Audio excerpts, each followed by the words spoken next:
The Nissan GT-R is more than just a car, it's an icon.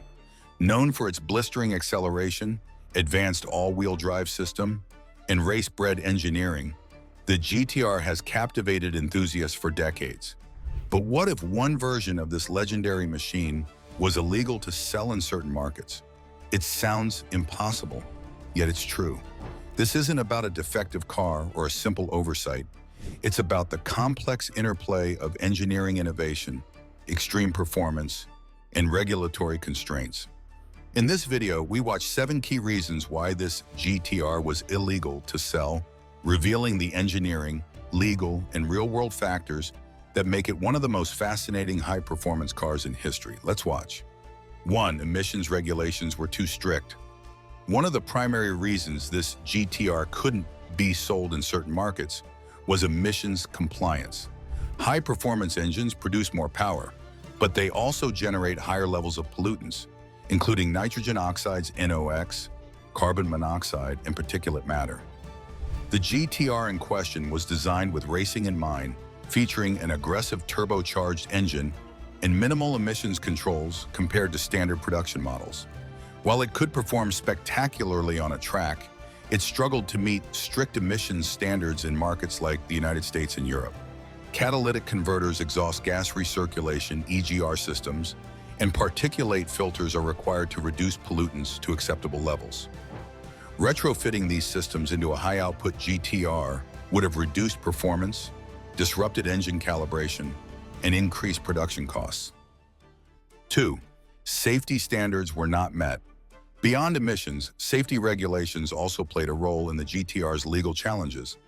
Modern vehicles must meet a wide range of crash test standards, including front, side, and rollover protection, as well as pedestrian safety requirements.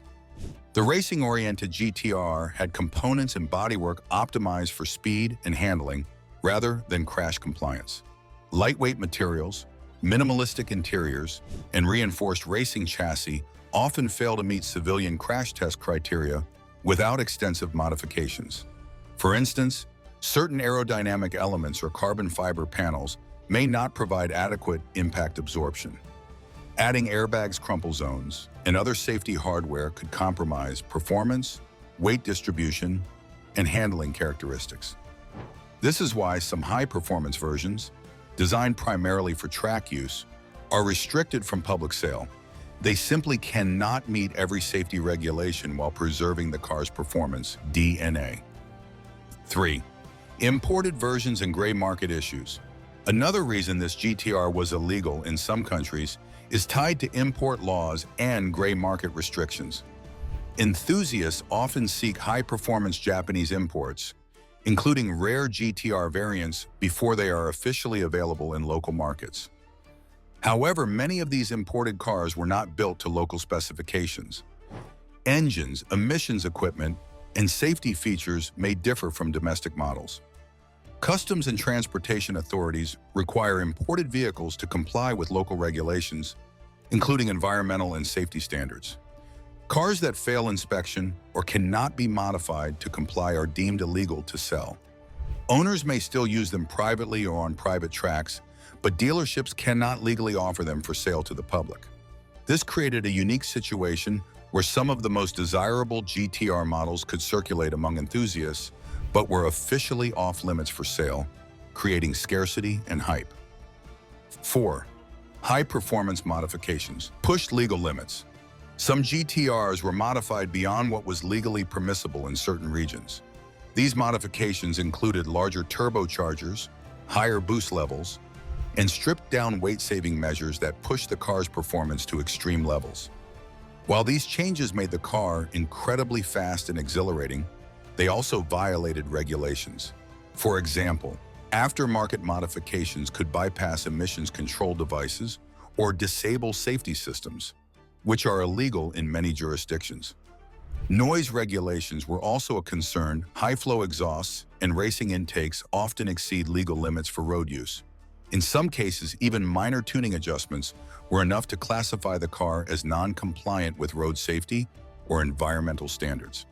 As a result, these extreme GT-R variants were deemed illegal to sell for street use, despite being technically drivable and road legal in other contexts. 5. Insurance and liability issues. Another overlooked factor in the GT-R's legal restrictions is insurance and liability.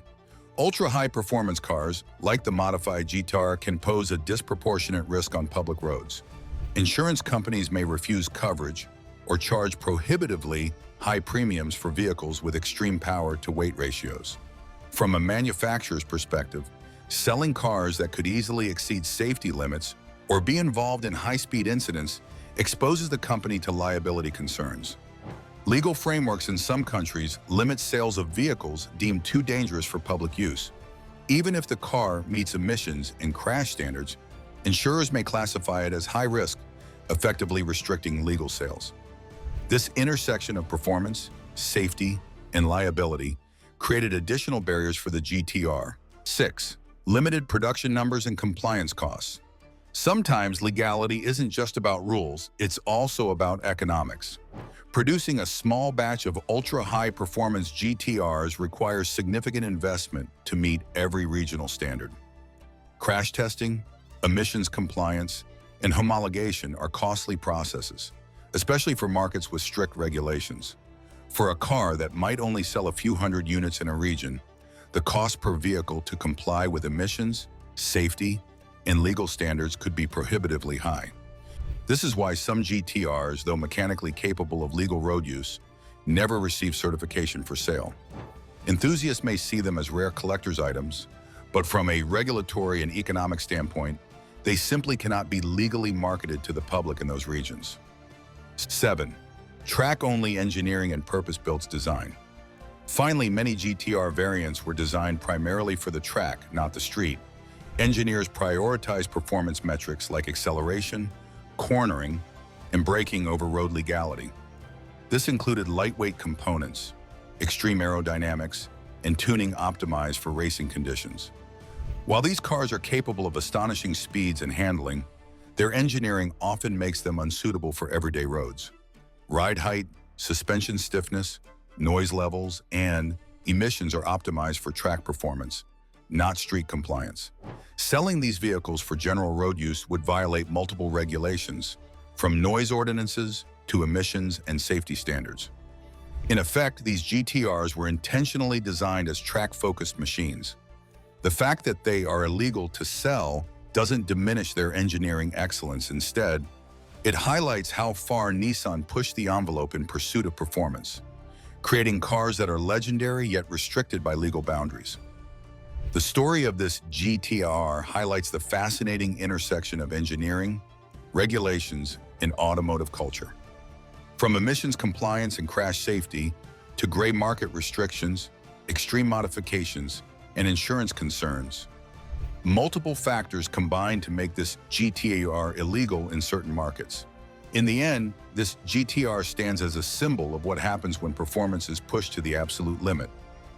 Let us know in the comments what you think about this GT-R was illegal to sell, and don't forget to like, subscribe, and stay tuned for more captivating content on our YouTube channel.